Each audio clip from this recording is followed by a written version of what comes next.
Vamos a ir a Romanos capítulo 8. Y empezamos a leer del versículo 1 hasta el versículo 4. Dice así: Ahora pues, ninguna condenación hay para los que están en Cristo Jesús, los que no andan conforme a la carne, sino conforme al Espíritu. Porque la ley del Espíritu de vida en Cristo Jesús me ha librado de la ley del pecado y de la muerte. Porque lo que era imposible para la ley, por cuanto era débil por la carne, Dios, enviando a su Hijo en semejanza de carne de pecado, y a causa del pecado, condenó al pecado en la carne, para que la justicia de la ley se cumpliese en nosotros, que no andamos conforme a la carne, sino conforme al Espíritu. Los primeros 7 capítulos de Romanos que culminamos el domingo pasado,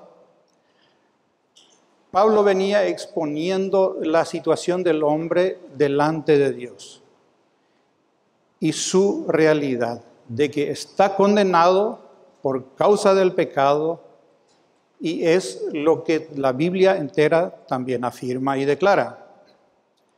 Bueno, eso nos muestra que la Biblia no es solamente un libro que tiene la buena noticia de la salvación, sino también es un libro que comunica la mala noticia de la condenación del hombre. Y en esa condenación y las consecuencias de esa condenación, Pablo se había enfocado en los 7 capítulos anteriores. Y para ver un poquitito, en el capítulo 3:23, él describe esa realidad del hombre con las siguientes palabras: por cuanto todos pecaron y están destituidos de la gloria de Dios. Esa es la mala noticia que debemos entender todos, de que por naturaleza somos hijos de ira, como dice Efesios capítulo 2, versículo 3. Los primeros 7 capítulos nos muestran también que el hombre no simplemente es influenciado por el pecado, como si fuera que el pecado se tratase de una fuerza maligna externa que constantemente actúa sobre él, como algunos creen, y se dirigen al espíritu de mentira, espíritu de fornicación, y etc. No. El hombre está totalmente dominado por el pecado. El pecado está implantado en cada vida humana. Es su naturaleza que adquirió después de la caída en el Edén. Es como una enfermedad infecciosa, como un cáncer maligno, mortal, que trae consigo solamente depravación total, y ningún hombre puede curar eso. Solamente corrompe, trastorna, degrada cada individuo, lo sumerge en angustia y dolor. Esos 7 capítulos también explican que el pecado que entró al mundo por un solo hombre, lo que tenemos en Romanos 5:18, coloca a toda la humanidad debajo del poder de Satanás. Y que todos los cristianos, todos los creyentes, alguna vez formaron parte de ese sistema maligno. Digo sistema porque un sistema es un conjunto de reglas, principios o un conjunto de medidas que regulan el funcionamiento de algo. Y al estar bajo el dominio de Satanás, el hombre se conduce según las reglas malignas de él, que por supuesto son contrarias a Dios, y es pecado. Por causa del pecado pesa entonces una maldición sobre cada alma pecadora. Todos los hombres, sin excepción. tienen solamente la expectativa de heredar la ira de Dios después de la muerte. ¿Por qué? Porque el pecado los hace culpables y han sido condenados. No es que van a ser condenados después de la muerte. No, ya están luego condenados. Y después de morir, solamente pasan al castigo por toda la eternidad. Serán lanzados al lago de fuego, como dice Apocalipsis 20:15. Vimos también en los primeros 7 capítulos que Dios tiene mínimamente 2 razones plenamente justificadas para condenar a los pecadores. Las razones las tiene suficientes, pero vamos a mencionar 2. Primero, todo hombre desciende de Adán y como tal tiene parte en la culpa del pecado original. Romanos 5 lo había explicado. Por eso Dios es plenamente justo al condenar al hombre. ¿Por qué? Porque todos nacen con la naturaleza pecaminosa o maligna. Y en segundo lugar, Dios es justo al condenar al hombre por las malas obras que hacen los hombres a consecuencia de su naturaleza depravada. Lo explica Romanos en el capítulo 2. Y esto incluye a la raza humana entera. Entran los gentiles, los judíos, absolutamente todos.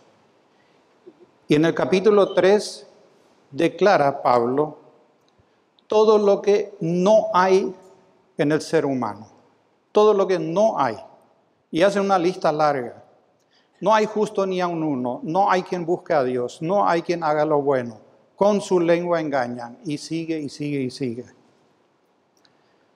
Bueno, de esta manera Pablo vino graficando, vino explicando la situación de cada individuo aquí en la tierra. Y con esa horrible realidad como trasfondo, explica ahora en el capítulo 8, del versículo 1 al 4, la otra cara de la moneda. Muestra la maravillosa realidad de los que han creído en Jesús y por lo tanto le pertenecen a Él, que tienen la grata certeza como cantamos recién. Y esa grata certeza tienen todos aquellos que se han arrepentido genuinamente de sus pecados y son hechos hijos de Dios. Algunos comentaristas señalan el versículo 1 del capítulo 8 como el versículo más esperanzador que tenemos en toda la Biblia. Y no es para menos, porque ahí encontramos la promesa que lleva consuelo a cada corazón afligido, llena de gozo y de esperanza cada corazón afligido. Para los que conocemos la verdad nos resulta entonces incomprensible que las personas no acudan en masa a los pies de Cristo para encontrar perdón de sus pecados y así salvarse de la ira y del consecuente castigo de Dios, al cual ya fueron condenados por defecto de nacimiento.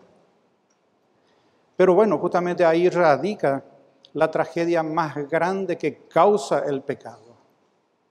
El pecado ciega totalmente al pecador y no le permite ver esa dádiva de Dios, esa gracia de Dios.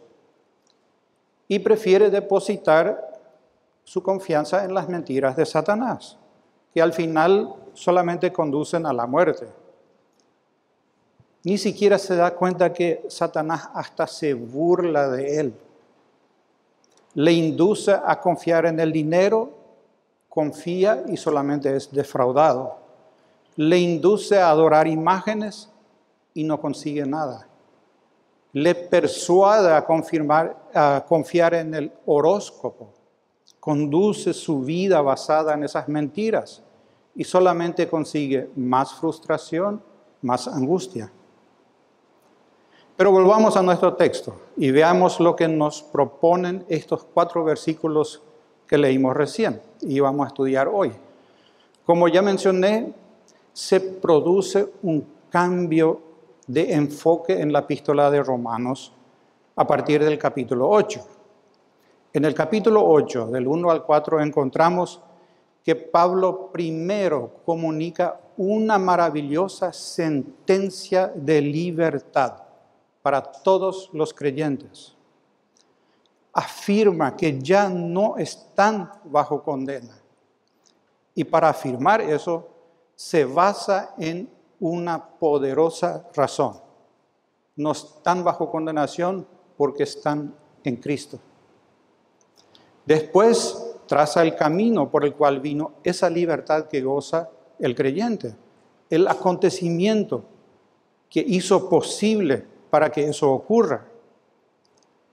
Que solamente fue un hecho divino. El hombre no tuvo nada que ver ahí. Y termina con el resultado que produce esa libertad en cada creyente genuino. Y es que el creyente es libre de la condenación del pecado y capaz de cumplir la ley de Dios. El creyente fue liberado de la condenación mediante la justificación en Cristo. La condenación del creyente fue sustituida por la justicia de Cristo. La justificación produce obediencia, que son los puntos que vamos a enfocar en esta mañana. Empieza el capítulo 8, ahí en el versículo 1, con estas palabras. Ahora pues. Estas palabras, ahora pues, introducen una conclusión de lo que Pablo había hablado anteriormente. Pero no solamente lo que había hablado en el capítulo 7 o al final del capítulo 7, no. ¿Se acuerdan? En el capítulo 7, él se lamenta de los pecados suyos que aún persisten después de haber sido liberado. Pablo hace una conclusión sobre lo que venía exponiendo en los primeros 7 capítulos, donde, aparte de exponer la pecaminosidad del hombre, como ya vimos en la introducción, él ya había recalcado una y otra vez que sí hay una justificación y que esa justificación es por gracia y por medio de la fe solamente. Leamos nuevamente el capítulo 8, 1 y 2. Dice: Ahora pues, ninguna condenación hay para los que están en Cristo Jesús, los que no andan conforme a la carne, sino conforme al Espíritu. Porque la ley del Espíritu de vida en Cristo Jesús me ha librado de la ley del pecado y de la muerte.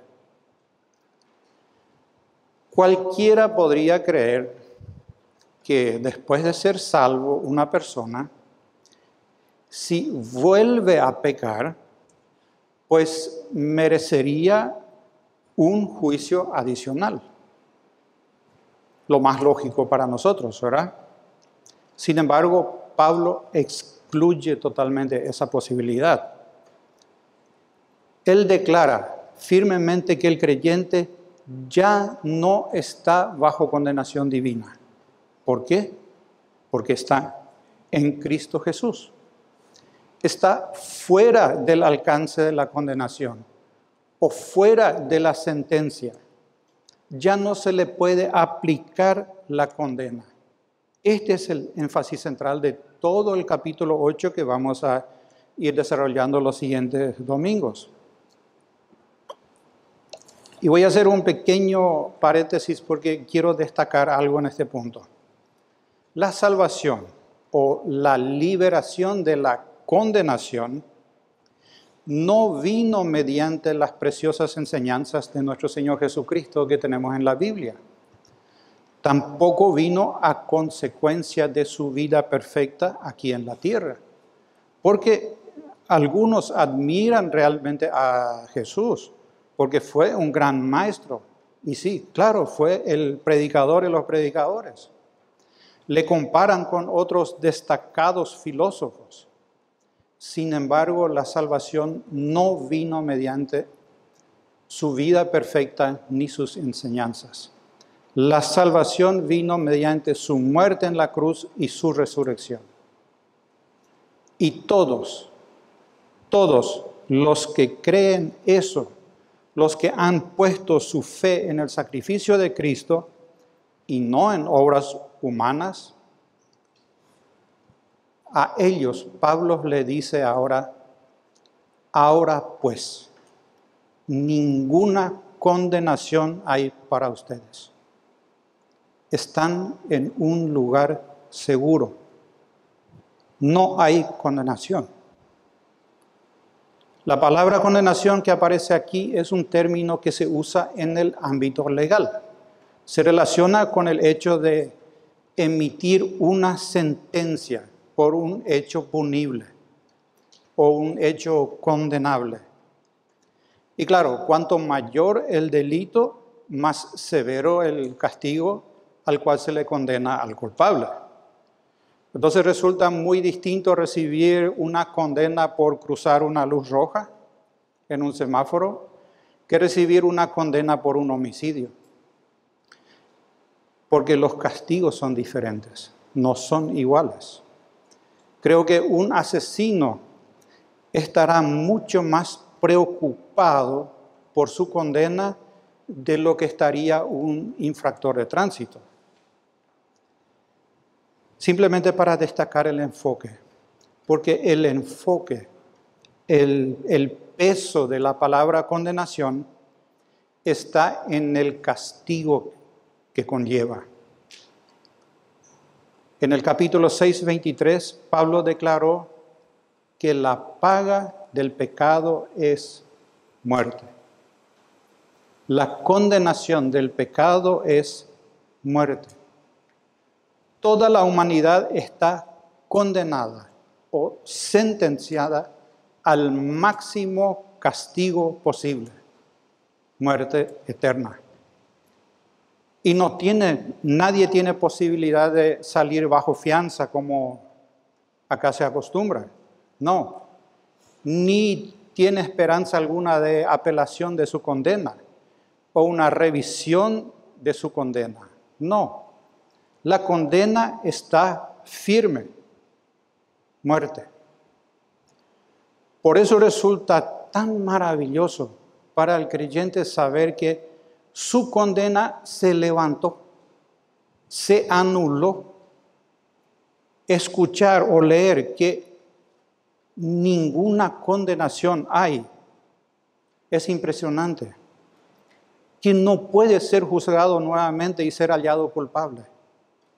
Por más que Satanás le siga acusando al creyente por los pecados que aún sigue cometiendo, de los cuales Pablo justamente se lamentaba en el capítulo 7, la sentencia es irreversible. Libertad. No hay condena.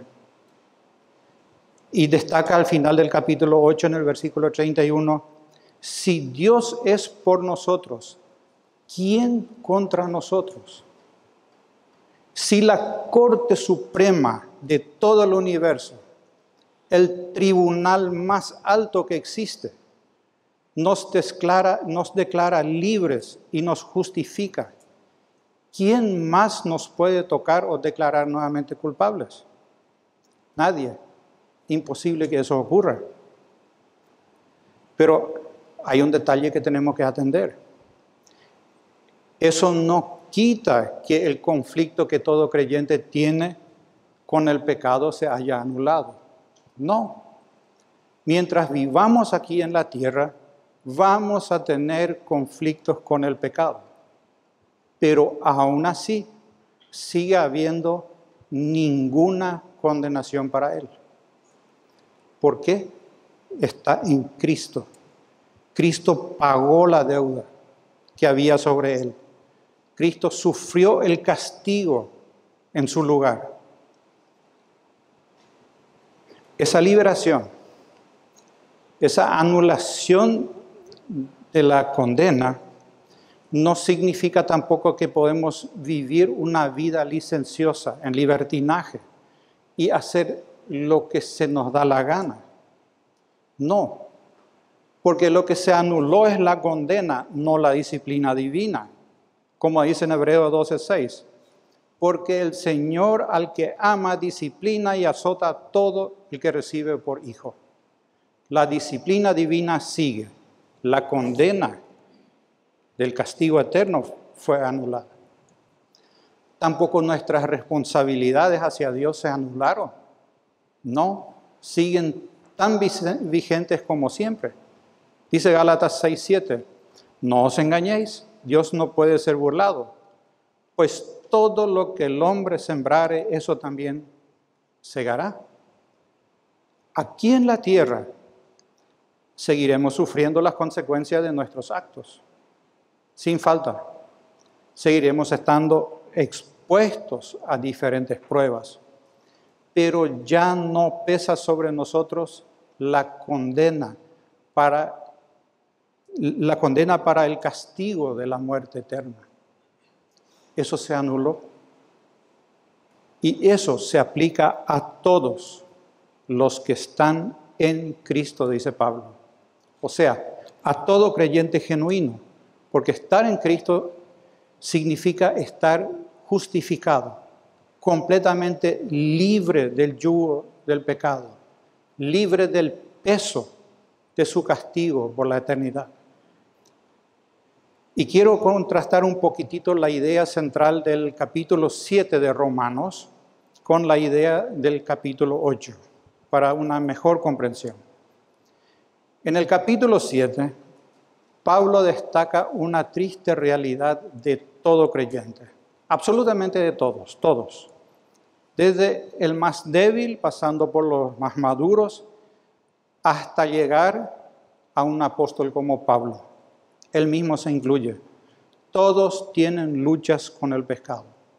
Ese fue el lamento de Pablo en el capítulo 7.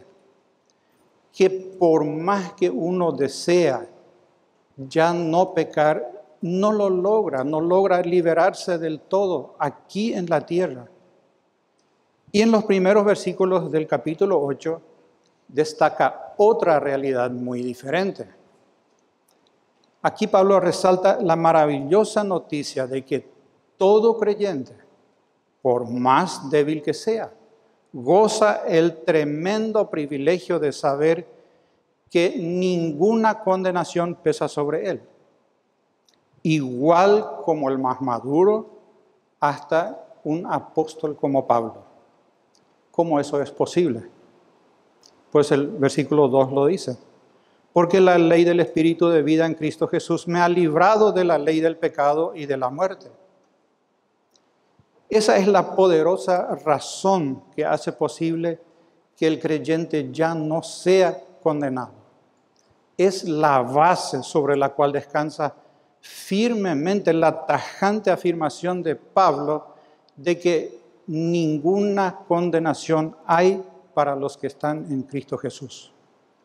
Si nos fijamos en el versículo 2, vemos que aparece 2 veces la palabra ley. Y es importante analizar a qué ley se refiere. ¿Por qué? Porque resaltan ahí 2 leyes diferentes. Y la palabra ley que menciona Pablo aquí no se refiere a la ley de Moisés o cualquier otro mandamiento o requisito divino, sino que se refiere a un principio de operación, un sistema operativo, un sistema de gobierno. Aquí en el versículo 2 tenemos entonces 2 principios, 2 sistemas. Está la ley del Espíritu, que dice él que produce vida, y la ley del pecado, que es para muerte. Se desprende también claramente que una ley es más fuerte que la otra, que hay una ley superior y una inferior. La ley inferior o la fuerza operativa inferior es el pecado, cuya paga y castigo es la muerte. La ley superior o el principio superior es la ley del Espíritu, que da vida en Cristo.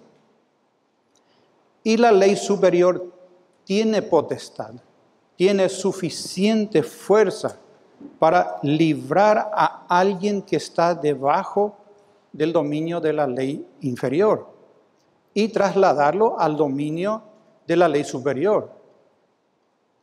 Pero es imposible que esto ocurra a la inversa. La ley inferior no tiene potestad sobre la ley superior. También debemos notar que es el dominio superior, la ley del Espíritu, que condena al dominio inferior, la ley del pecado, y no a la inversa. Por eso ya no existe ninguna condenación para el que está bajo la ley del Espíritu de vida en Cristo. Pero mientras el cristiano siga viviendo aquí en la tierra donde opera y gobierna la ley inferior del pecado, siempre tendrá conflictos con su vieja condición humana. ¿Por qué? Porque las debilidades de su cuerpo carnal caído siguen estando. Hay vestigios, siguen estando presentes. Sin embargo, ya dejó de ser esclavo del pecado. Ya no está bajo el dominio del mismo. Fue liberado del yugo del pecado. Fueron desatadas sus cadenas, como cantamos recién. Su atadura fue desatada. Satanás y el mundo pueden hacerle tropezar ciertamente, pero ya no pueden controlar su vida. Ya no le pueden destruir, porque ahora está en Cristo. Está bajo el dominio superior. El Espíritu de Dios mismo lo ancló firmemente a su trono. Nada ni nadie puede arrancarlo de ahí. Esa es la preciosa noticia del capítulo 8. Y pasamos al versículo 3. Dice, porque lo que era imposible para la ley, por cuanto era débil por la carne, Dios, enviando a su Hijo en semejanza de carne de pecado, y a causa del pecado, condenó al pecado en la carne. La condenación del creyente fue sustituida por la justicia de Cristo. Inicia el versículo 3 con la palabra ¿por qué? Esa palabra nos indica que ahora se nos va a explicar la causa que hizo posible todo lo que acaba de afirmar en el versículo 1 y versículo 2. El hecho que los creyentes son libertados del pecado y vivificados por el Espíritu. Este versículo en Romanos 8, versículo 3, podemos considerar el corazón del mensaje del Evangelio. Es probablemente la declaración más concisa y precisa relacionada a la expiación sustitutiva que tenemos en toda la Biblia. Aquí en este versículo aparece nuevamente la palabra ley, como pueden fijarse. Y en este caso sí se refiere a la ley mosaica, a los mandamientos que Dios había dado al pueblo de Israel allá en el desierto y que tenemos en el libro de Levíticos. A esa ley que fue dada a Moisés, pues esa ley, aparte de presentar pautas de conducta agradables a Dios, también muestra el pecado en los hombres y los condena, como ya vimos en estudios anteriores. Pero de ninguna manera esa ley puede salvar a alguien. Nadie puede salvarse mediante esa ley. es lo que Pablo había expresado en el capítulo 7:10, donde él dice, el mismo mandamiento, o sea, la ley mosaica, que era para vida, claro, produce vida si es que se obedece en su totalidad. Dice Pablo, a mí me resultó para muerte. ¿Y cómo es eso? Miren, cuando Dios creó al mundo y todo lo que en él hay, no dejó absolutamente ningún lugar para el pecado. El mundo estaba libre de pecado, inimaginable. Pero cuando el hombre pecó, la ley del pecado, el sistema maligno, corrompió la misma esencia humana y condenó al ser humano espiritualmente y físicamente. La raza humana entera cayó bajo la maldición de Dios. El pecado puso al hombre, por decirlo así, en una jaula, en un calabozo, donde está preso, sin posibilidad de salir por la deuda impagable que tiene. Y está preso ahí esperando el castigo eterno. Y la ley que había dado Dios a Moisés solamente se convierte ahora en su carcelero. Esa ley que era buena y santa y que debería llevar a vida, a gozo, a bendición, bueno, nos imaginamos el calabozo, bueno, la ley es el carcelero. Y a la postre se va a convertir en su verdugo también. ¿Por qué? Porque la ley solamente puede sacar a luz los pecados y las injusticias del hombre y condenarlo. ¿Cómo funciona? Pues, ¿mentiste? Sí, muerte. ¿Engañaste? Sí, muerte. ¿Codiciaste? Sí, muerte. ¿Amaste a Dios sobre todas las cosas? No, muerte. Le mantiene preso. La ley no puede salvar, te puede condenar. Te da una guía cómo conducirte en la vida, pero también te condena. Nos damos cuenta que la ley solamente puede condenar, no puede salvar a nadie. Es imposible para la ley salvar a los hombres, dice Pablo. Es débil, ¿pero por qué? Por culpa de la carne. Los pecados que tú y yo cometemos le vuelve impotente a la ley. No nos puede librar, solamente nos puede condenar. Funciona como la justicia de cualquier país. Lo que la ley condena, el juez debe sentenciar. Y lo que la ley absuelve, el juez debe absolver. Es la ley, la carta magna, la que regula el funcionamiento del país. La ley de Dios solo puede declarar justo al que obedece 100%. Para nosotros es imposible. Por eso cuando Jesús se encarnó, cuando se hizo hombre, personificó totalmente la ley de Moisés. Única y exclusivamente Él, entre todos los hombres que viven, que vivieron, que vivirán, cumplió perfectamente la ley. Algunos ciertamente creen que pueden alcanzar la perfección moral o espiritual por sus propias fuerzas, pero es imposible. Santiago 2:10 dice, cualquiera que guardare toda la ley, pero ofendiere en un solo punto, se hace culpable de todos. El joven rico que relata Mateo 19 es un ejemplo que podemos tomar. Él creyó que había guardado toda la ley. Le dice, maestro, ¿qué puedo hacer para ser salvo? Bueno, Jesucristo le mostró que no había amado a Dios sobre todas las cosas. Amaba más sus riquezas. tampoco había amado a su prójimo como a sí mismo. Y por lo tanto, culpable, condenado.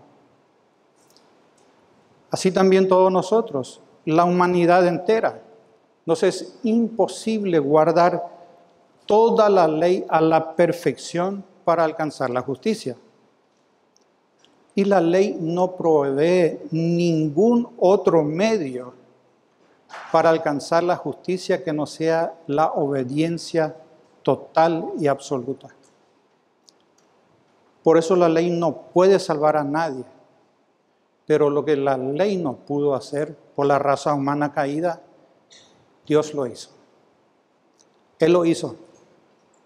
Envió a su propio Hijo, dice, en semejanza de carne de pecado y a causa del pecado, como ofrenda para pagar la deuda del pecado que tenemos tú y yo.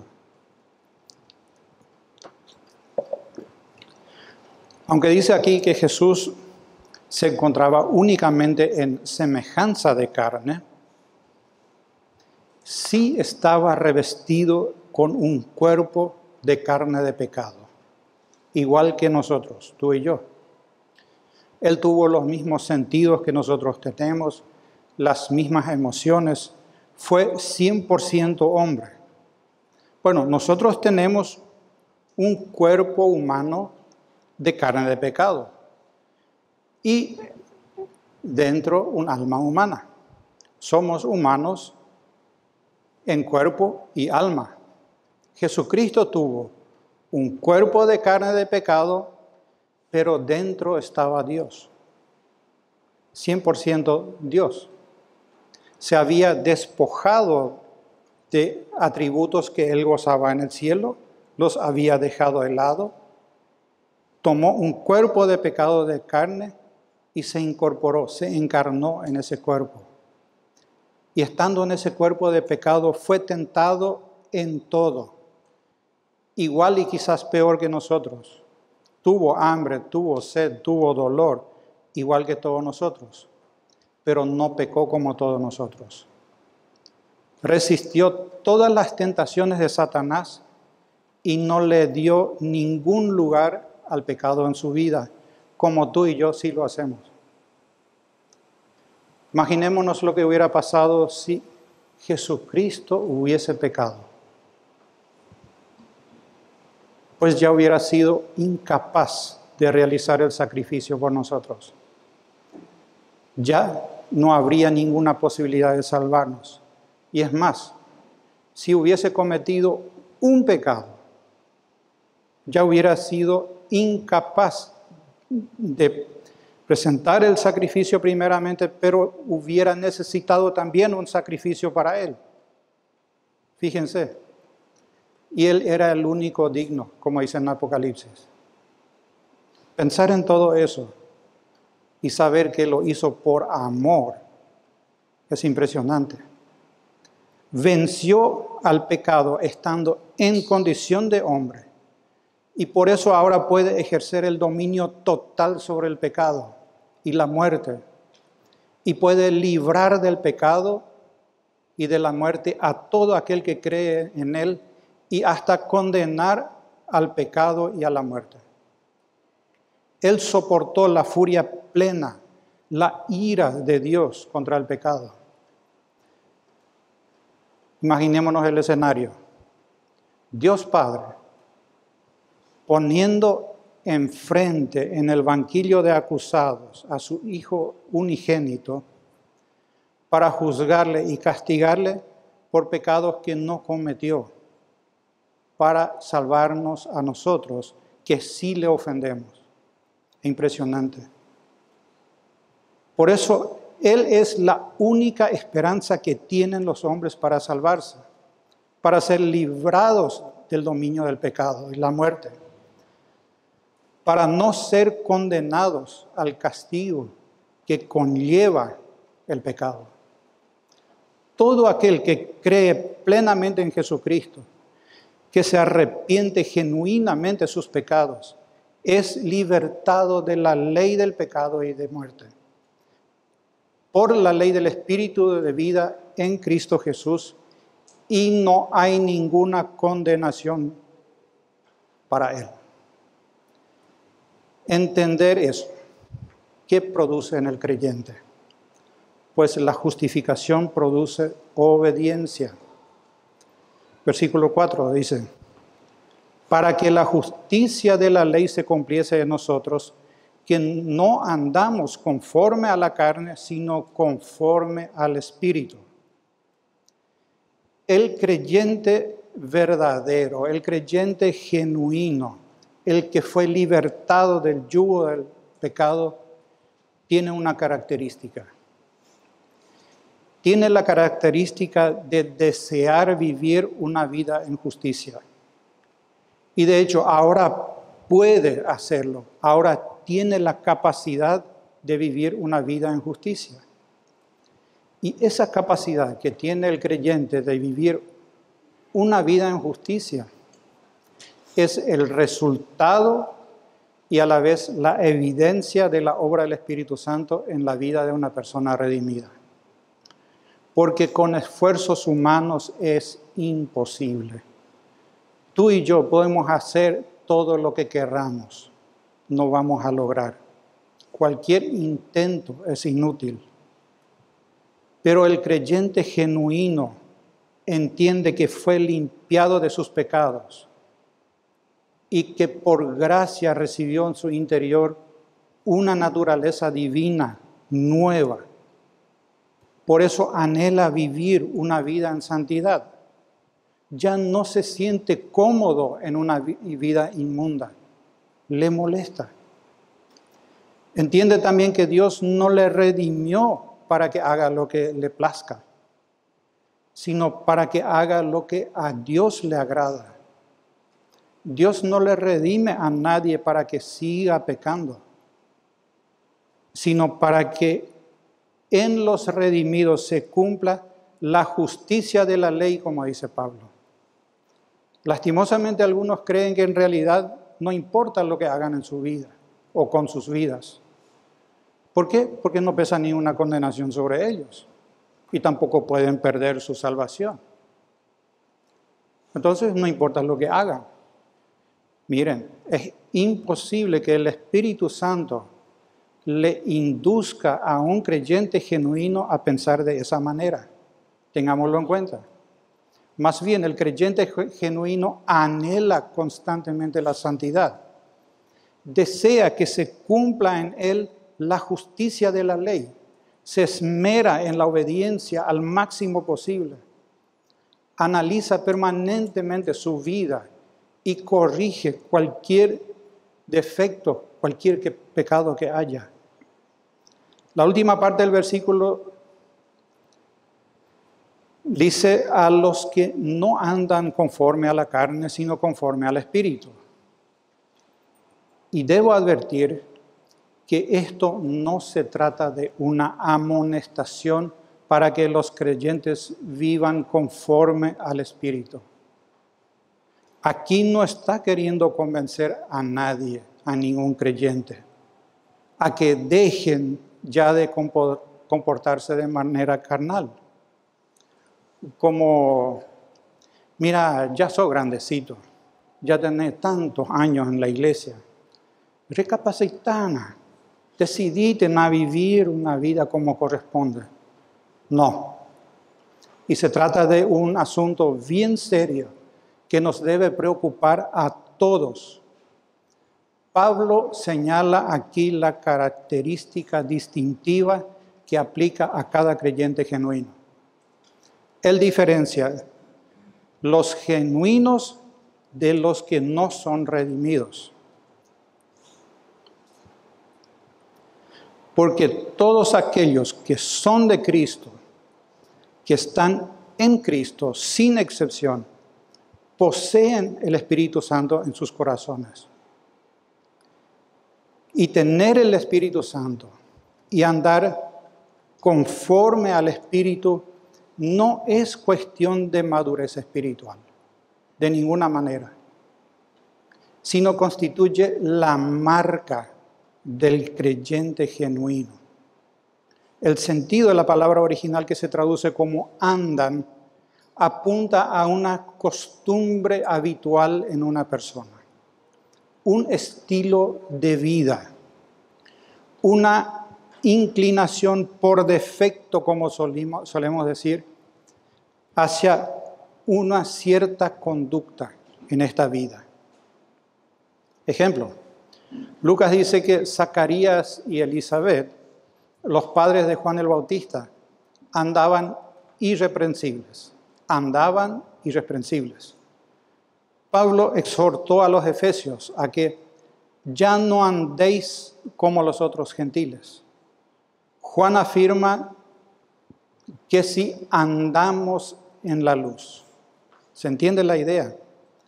Lo que en definitivo Pablo señala con estas palabras es que un verdadero creyente, sea viejo o joven, sea maduro o inmaduro, con o sin conocimiento bíblico, no anda conforme a la carne. Su estilo de vida ya no es como la de una persona inconversa, sino que un creyente genuino sí anda conforme al Espíritu y no deja excepciones. Porque en todo creyente mora el Espíritu Santo y sin lugar a dudas va a producir los frutos del Espíritu que menciona Gálatas capítulo 5. Ese es justamente el deseo y el propósito de Dios para cada creyente. Para eso lo salvó, para que la justicia de la ley se cumpla en nosotros. Él no desea que los redimidos sean declarados justos solamente en el momento en que fueron salvos, sino que vivan una vida de justicia, que deseen eso con todas sus fuerzas. Lastimosamente, muchos predicadores presentan el Evangelio como si Dios solamente desea hacer felices a los hombres. Utilizan frases como: Dios tiene grandes planes para ti, para tu vida. Otras como: Cristo, la solución de tu vida. Y miren, todas estas frases contienen cierta verdad, pero no es el propósito central del Evangelio. Porque Dios desea la santidad. Él promete ciertamente felicidad, pero exige santidad, sin la cual nadie verá al Señor, dice Hebreos 12:14. Él nos salva para que la justicia de la ley se cumpla en nosotros. La justicia entonces es el propósito central del Evangelio. Y la felicidad genuina es la consecuencia de una obediencia a su voluntad. Y en cuanto a la obediencia, tengo que aclarar algo que probablemente no solemos considerar. Por un lado, y de alguna manera muy visible, el creyente genuino comienza a andar en espíritu desde el momento mismo de su conversión. Pero por otro lado, se le debe exhortar claramente que ande también por el Espíritu. ¿Entienden? Empieza a andar por el Espíritu, pero hay que exhortarle también. Es como una paradoja, parece contradictorio. Pero todo lo que abarca la nueva naturaleza espiritual del creyente, automáticamente se convierte también en su responsabilidad espiritual. Por ejemplo, un creyente genuino desea estar en comunión con Dios y por otro lado tiene la responsabilidad de orar. Un creyente genuino produce nomás luego frutos mediante el Espíritu Santo, pero también se le exhorta a dar fruto. Bueno, son verdades que tenemos en la Biblia y las aceptamos, aunque no las entendemos. No todos vamos a entender.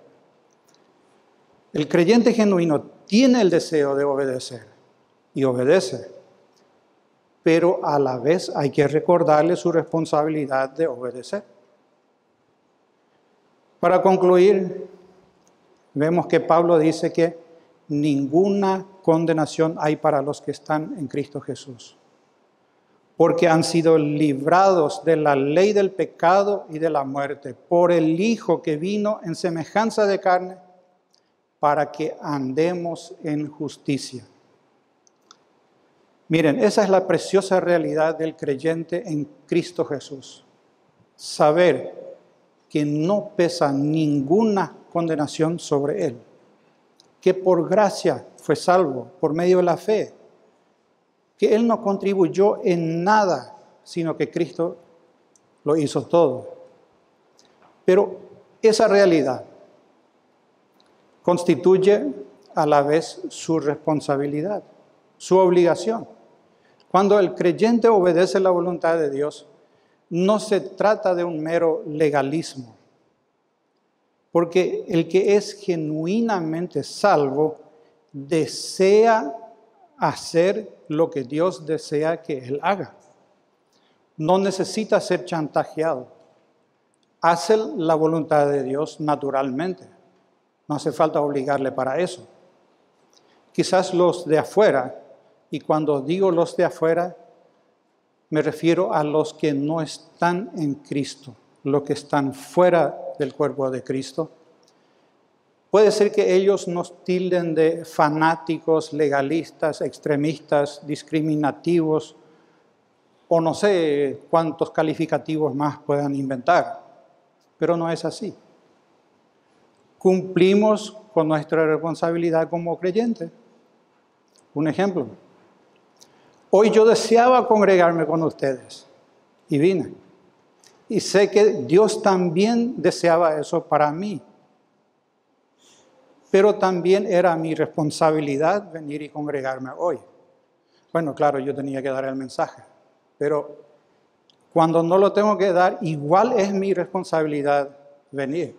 ¿Me entienden? Yo deseo venir, pero es mi responsabilidad venir. Yo vengo, pero se me tiene que exhortar a que yo venga. ¿Me entienden? Yo no hago como un ritual, sino porque no pesa ninguna condenación sobre mí. Estoy libre para venir. No estoy atado a otras cosas. Deseo hacer la voluntad de Dios. Estoy en Cristo.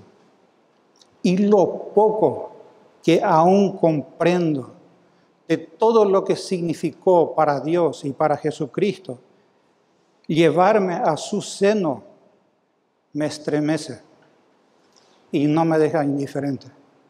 Vamos a orar. Padre, gracias te amo por esta mañana. Gracias por tu palabra, Padre. Gracias por este consuelo tan tremendo que tú nos das, de que ya no pesa ninguna condenación sobre nosotros. Ayúdanos a valorar cada día más lo que hizo nuestro Señor Jesucristo, que nos libró de la condenación, la anuló. Él pagó lo que nosotros no podíamos pagar, Padre. Te pido que tú nos ayudes a conducirnos realmente según tu voluntad, gozándonos de esa libertad que tenemos, de saber de que no hay condenación sobre nosotros. Gracias te doy en nombre de Cristo Jesús. Amén.